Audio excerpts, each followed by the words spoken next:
que você achou da saída do Gabigol, como foram feitos os últimos 2 anos aí de Gabigol? Você vê que ele tenta, mas ele não consegue voltar a jogar bem. Esse dia foi uma exceção. Ele entregou muito pouco durante todo esse tempo, porque assim, da mesma maneira que ele ajudou nesse título, ele foi péssimo na final contra o São Paulo. Ele jogou muito mal.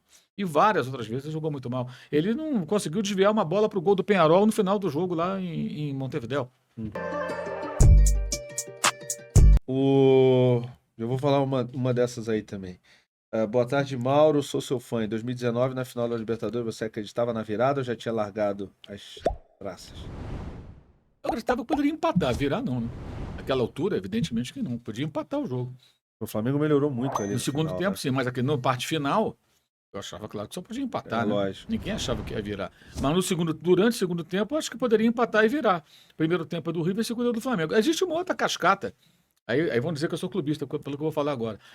Eu falo, meu irmão, assista o jogo de novo e vê. Primeiro tempo é do River. River marcou o Flamengo ficou esganado. No segundo, eles não tiveram tanta perna. O Flamengo domina o jogo, cria situações, já poderia ter empatado. Armani faz defesa, o Flamengo perde gol, o Ribeiro quase marca. E aí, no final, saem os 2 gols. É O verdade. placar justo daquele jogo era 1-1. Sim. Um gol em cada tempo. Mas o Flamengo foi presenteado com aquela jogada que gerou o segundo gol e foi campeão. Foi injusto. Mentira, não foi nada injusto. Que bom que foi injusto. A injustiça. Como em 2021, o Flamengo não merecia perder para o Palmeiras e o Pitico errou e aí surgiu o gol. É verdade. O Andrés errou, É verdade. né? A torcida chama ele de Pitico. Sim. E aí o Davidson fez o gol. E aquele jogo não era. O Palmeiras não merecia vencer aquela altura. Não, inclusive eles estavam Flamengo- se jogando no chão para Isso. tentar levar para Porque o o pênalti. Rafael Veiga ia sair de campo arrastado. Tanto que marcou que correu. E o Michel teve a bola no jogo. Sim. No final do tempo normal. E o Diego Alves quase pega a bola do Davidson também. Ela bate e entra. É, Ali, enfim, é o jogo, futebol. futebol. O que você achou da saída do Gabigol, como foram feitos os últimos 2 anos aí de Gabigol? Desde o momento em que os dirigentes, imagino eu, o Braz e o Spindle apertaram a mão, celebraram a renovação, e dali os 2 anos finais arrastando ali para não. Que o Landim travou, que o Totti. Não sei quem foi que travou, enfim. A negociação, e aí o final, quando ele volta, o Felipe Luiz acredita nele. Eu lembro que você foi um cara que também levantou essa bola e falou: por que será que o Felipe tá acreditando e tal, não sei o quê, porque o Gabigol já não entrega há um tempo e tal. E ele acabou entregando, né? E fez os 2 gols da final, e o primeiro gol sai de uma jogada dele, né? Mas o que você achou de toda essa condução desses últimos anos aí? E assim, de uma forma geral, o que você achou do Gabriel Assim, no Flamengo? eu acho assim que, primeiro, ele eu acho que é o grande responsável, porque ele caiu muito de rendimento. E eu acho que, infelizmente, né? Eu não sou amigo do jogador. Se eu fosse amigo dele, eu falei, cara, tem autocrítica. Você não tá bem. Eu não sei se tem alguém perto dele que ele ouça, que fale isso pra ele. Você não tá bem. Olha os seus jogos. Olha as jogadas. Olha o que tá acontecendo. O Gabriel, ele não se aprimorou como jogador de futebol, né? Ele não aprendeu a estar com a perna direita, ele não faz um pivô, ele não cabeceia, ele não divide uma bola, ele não ganha mais em velocidade, que ele ganhava em velocidade. Ele perdeu muitas coisas. E eu acho que ele reluta em admitir, é a impressão que eu tenho à distância. Aí, de novo, a questão, né, pessoal, né? Cara, eu tenho na minha casa um quadro, tá? Um pedaço da Rede de Lima. O maluco lá entrou em campo e pegou, eu não vou falar quem é. E aí me deu um pedaço de presente. Aliás, deu para um outro amigo que me deu um pedaço de presente. Legal. Eu peguei e fiz um quadro com o chute do Gabriel, a pedaço da rede está no meio, embaixo a bola dentro do gol. Tá lá, vai ficar lá. Só sai no dia que eu morrer. Legal. E provavelmente vai ficar na outra parede, alguém vai botar na parede. Sim. Meu filho, provavelmente. Sim. Porque eu vou morrer antes dele. Por quê? Porque não mistura as duas coisas. Ali é o meu momento de torcedor, tá na minha casa, bicho.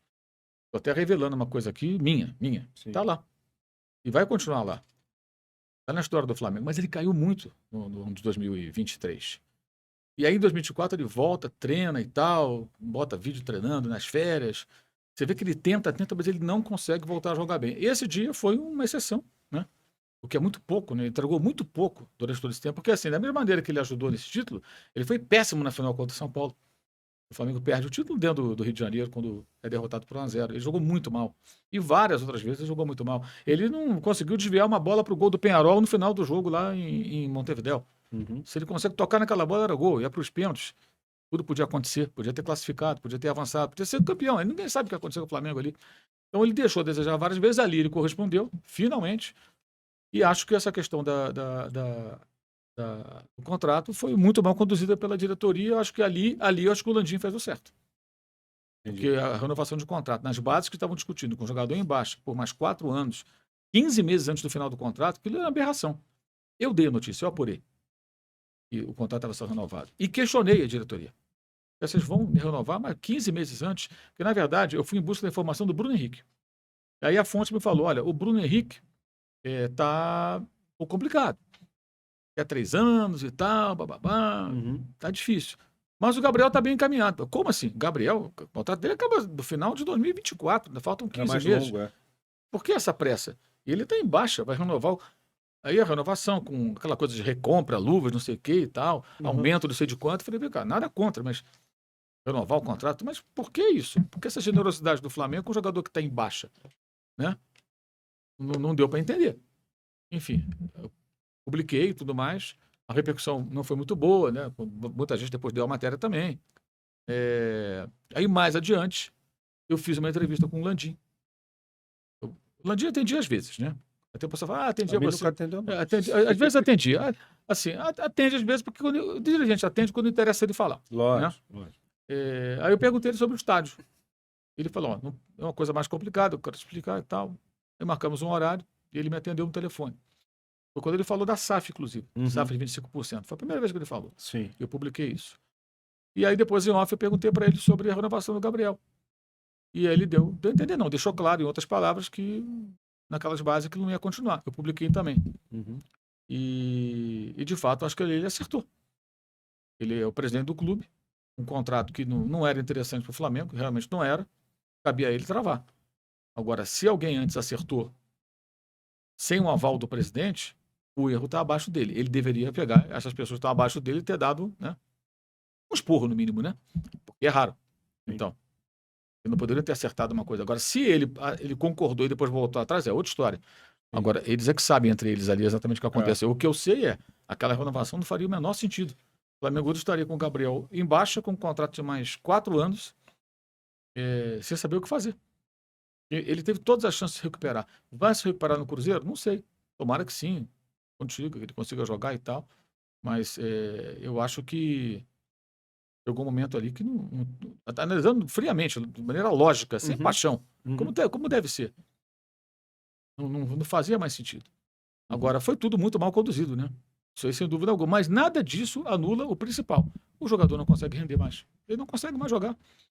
E você vê, ele faz os 2 gols contra o Atlético, aí no jogo de volta ele é substituído no intervalo, surge o mal-estar, né? O Felipe teve que dar uma entrevista a contragosto, porque eu soube até que ele não queria falar, mas aí convenceram a falar, ele fez um depoimento, nem abriu para pergunta, ele estava visivelmente incomodado com aquilo. Eu imagino que isso muito em função dele ter bancado o jogador. Até falei, pô, isso parece uma brodagem, né? Porque não tem tecnicamente por que botar o Gabriel. Ele bancou o Gabriel não estava jogando bem. Ele insistiu.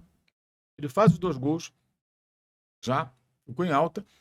Quando ele tira no intervalo e entra o Bruno Henrique, melhora sem ele, inclusive. O Flamengo no segundo tempo é muito melhor, ganha de 1-0, para ser demais. Lá em Belo Horizonte. E houve essa situação toda no vestiário, quer dizer. Então ali chegou a um ponto que não dava. O Felipe foi muito legal com ele. Pô, bota legal nisso. Né? Porque o Tite, que depois foi criticado, o Tite não botou o Gabriel na reserva, Rafael. O Tite herdou o Rafael na reserva. Ele era reserva com o Sampaoli. E o Vitor Pereira também o colocou na reserva na final do Carioca. 2-0 Flamengo.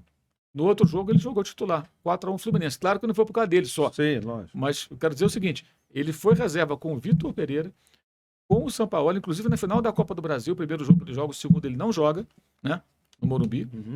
Ele entra no segundo tempo, a primeira bola, ele pisa na bola, inclusive cai, primeira intervenção dele. E o Tite já o herdou na reserva. E ele nunca fez nada para ser titular. Aí o Tite não botar para jogar. Vem cá, você ia colocar o lugar do Pedro? Não. Do Cebolinha? Não. Nem do Luiz Araújo dá para colocar. Ele tinha no mínimo 3 caras à frente dele, jogando mais que ele, muito mais que ele. Não tinha como ele entrar. Essa que é a pura realidade. E até o Bruno Henrique, jogando mais que ele, 4 caras à frente dele. Não estou nem contando assim, os outros que entravam ali, os meninos que entravam de vez em quando. Esses 4 caras estavam rendendo mais do que ele. Agora a queda dele é um negócio que ele precisa investigar ele mesmo, né? Porque ele tem só 28 anos. É lamentável se ele não conseguir mais dar a volta por cima, né? Ele agora está num clube, ele não tem história. Então a torcida vai cobrar muito, né? E no Flamengo havia uma tolerância de uma parte da torcida que nutria ou nutre por ele uma paixão muito grande, que é compreensível. Ele jogou muito, cara. Em 19 jogou muito. Em 20, aquela reta final com o Rogério Ceni, que nós citamos há pouco, para mim ele foi o melhor jogador.